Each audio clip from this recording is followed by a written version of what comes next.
روم تاریخ عالم کا ایک قدیم ترین اور مختلف ثقافتوں کا حامل ایک عظیم شہر گردانا جاتا تھا۔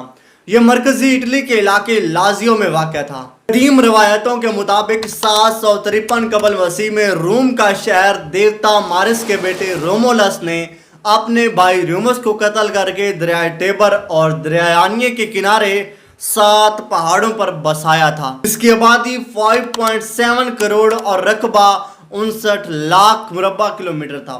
وسعت کا اندازہ آپ اس بات سے لگا سکتے ہیں کہ کئی موجودہ ممالک جن میں انگلستان، اسپین، فرانس، اٹلی، یونان، ترکی اور مصر اس سلطنت میں شامل تھے۔ اس عظیم سلطنت کا یہ سارے شہر حصہ ہوا کرتے تھے، لیکن 286 قبل مسیح کے بعد سلطنت روم میں دراڑیں پڑنا شروع ہوئیں تو شام اور مصر سلطنت روم کی دست برد سے باہر ہو گئی۔ یہ یورپ میں سب سے قدیم اور مسلسل زیر قبضہ شہروں میں تصور ہوتا ہے۔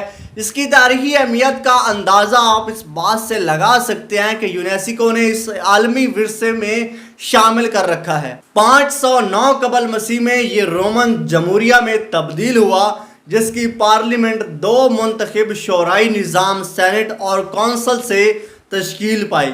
یہ دراصل جمہوریت کی ابتدائی شکل تھی جو آج بھی دنیا میں بیشتر ممالک میں ملتے جلتے ڈھانچے کے ساتھ نافذ ہے۔ سینٹ، اسمبلیاں، ووٹنگ سسٹم اور ویٹو پاور روم ہی کی اختراع تھی۔ 27 قبل مسیح میں اس سلطنت کا بادشاہ آگزسٹ سیزر تھا، ورنہ اس سے پہلے روم ایک جمہوری ملک تھا جو سیزر اور پومپیے کی خانہ جنگی اور گائس مائرس اور سولا کے بڑھتے ہوئے تنازعات کے باعث کمزور ہوتا چلا گیا۔ مغربی رومی سلطنت 4 ستمبر 476 عیسوی کو جرمنوں کے ہاتھوں تباہ ہوئی، جبکہ بازنطینی سلطنت 29 مئی 1453 کو عثمانیوں کے ہاتھوں فتح قسطنطنیہ کے ساتھ ختم ہو گئی۔ یہ کس قدر حیرت کی بات ہے کہ ایک زمانے میں جو روم ایک وسیع و عریض ملک اور سلطنت کی حیثیت سے اعلیٰ درجے کی تہذیب و تمدن کی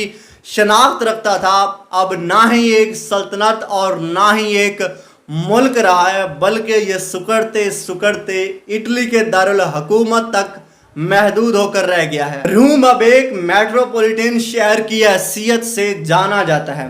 دلچسپ بات یہ ہے کہ ملک سے شہر میں تبدیل ہو جانے والے شہر کے اندر ہی 2 نئے خود مختار ملکوں ویٹیکن سٹی اور ہولی سی نے جنم لیا۔ اور اب ہم بات کرتے ہیں قدیم مذہب کی۔ قدیم رومی مذہب ریلیجیو مانا جاتا تھا، بعد میں جو روم کے اندر دوسری تہذیبیں ضم ہوتی چلی گئی تو کئی دیگر مذاہب بھی شامل ہوتے گئے۔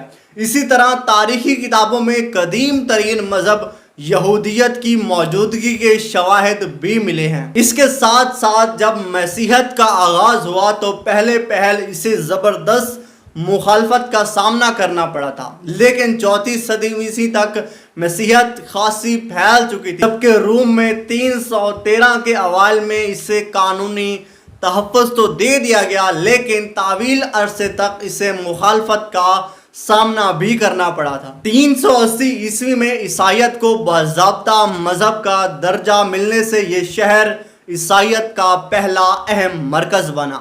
کچھ روایات میں مطابق یہیں پر پہلی صدی عیسوی میں سینٹ پیٹر اور سینٹ پاول کا قتل ہوا تھا، اور یہیں سے روم کے لارڈ پادری نے بعد میں پوپ یا پاپائے روم کا لقب پایا، اور اس کے باقی تمام پادریوں پر اس کو برتری بھی حاصل ہوئی تھی۔ رومی سلطنت کے زوال کے اسباب کے بارے میں اب ہم بات کرنے والے ہیں۔ رومی سلطنت کے زوال پر مورخین اور ناقدین بہت عرصے سے تجزیے کرتے آ رہے ہیں، لیکن سب سے اہم تجزیہ ایڈون گبن کا ہے، جس نے رومی دور کے کھنڈرات کی عظمت سے متاثر ہو کر تباہی کے وجوہات جاننے کا تہیہ کیا تھا۔ وہ جاننا چاہتا تھا کہ اپنے زمانے کی وسیع و عریض اور مضبوط سلطنت رفتہ رفتہ کھنڈرات میں کیوں بدلتی چلی گئی۔ وہ اس نتیجے پر پہنچا کہ اداروں کی سیاست میں بجا مداخلت، اپنی مرضی کے حکمرانوں کو منتخب کرانے، رومی شہنشاہوں کے یکے بعد دیگرے قتل، سرحدوں پر حملے اور زراعت کی تباہی کی وجہ سے یہ سلطنت سکڑتی چلی گئی۔ بے روزگار کسانوں کی شہروں کی طرف نقل مکانی اور آبادی میں اضافے کی وجہ سے شہروں میں صفائی کا نظام قائم نہ کیا جا سکا۔ اب 1 منٹ کے لیے ہم اس کہانی کو یہیں پر روکتے ہیں اور اس کہانی کو اپنے پاکستان میں لاگو کرتے ہیں کہ یہاں تک جیسے اس نے یہ وجوہات بتائی ہیں کہ رومی سلطنت کیسے تباہ ہوئی، کیا یہی والی وجوہات اب پاکستان میں لاگو نہیں ہو رہی؟ یہی جو عادات تھی جس کی وجہ سے رومی امپائر تباہ ہوئی تھی، اسی وجہ سے آج پاکستان اس دہانے پر آ کر کے کھڑا ہے۔ تو اب ہم چلتے ہیں اس کی اگلی وجوہات کی طرف اور اپنی اس کہانی کو مکمل کرتے ہیں۔ اور پھر رہی صحیح کسر عوامی جھگڑوں اور فسادات نے اس کو پوری کر دی، جن سے شہری غیر محفوظ ہوتے گئے۔ عمرا نے دیہات میں محلات بنا لیے تھے جس سے ریاست رومی کی جڑیں کھوکھلی ہوتی گئیں، اور اس ساری تبدیلی کا نتیجہ یہ نکلا کہ ایک جانب رومی معاشرہ ذہنی طور پر بنجر ہو گیا تو دوسری طرف اس کی افواج اس قابل نہ رہیں کہ وہ باربرین قبائل کا مقابلہ کر سکتی۔ چنانچہ 410 عیسوی میں ویزوگوت روم پر قابض ہوئے اور مغربی رومی امپائر کا خاتمہ ہو گیا۔ اتنی عجیب بات ہے کہ ایک وقت میں رومیوں سے شکست کھانے والے شہر میں فاتح بن کر آئے اور یوں اپنے وقتوں کی وسیع و عریض رومن سلطنت اپنے انجام کو پہنچی۔ اپنے وقت کی ترقی یافتہ سلطنت نے دوسرے ملکوں کو بھی سائنس، فن تعمیر، ریاستی ڈھانچے کی علوم اور فن حرب سمیت بے شمار شعبوں میں رہنمائی مہیا کی، لیکن تاریخ دان یورپ کے اس کردار کو تنقید کا نشانہ بناتے ہیں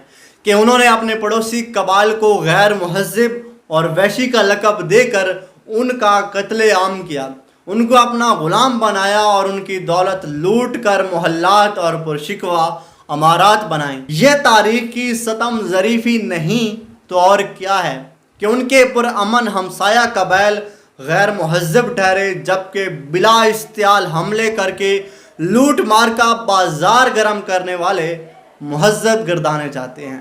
امید ہے کہ آپ کو رومی سلطنت گرنے کی وجوہات کا پتہ چل گیا ہوگا، اور پاکستان کی جو ابھی موجودہ حالت ہے آپ اس کو اگر اس کے ساتھ ریلیٹ کریں تو آپ کو یہی وجوہات ملیں گی۔ امید ہے کہ آپ کو یہ ویڈیو پسند آئی ہوگی۔ اگر آپ کو یہ ویڈیو پسند آئی ہے تو ویڈیو کو لائک کرو اور چینل کو سبسکرائب کرو۔ ملتے ہیں کسی اور ویڈیو میں۔ اللہ حافظ۔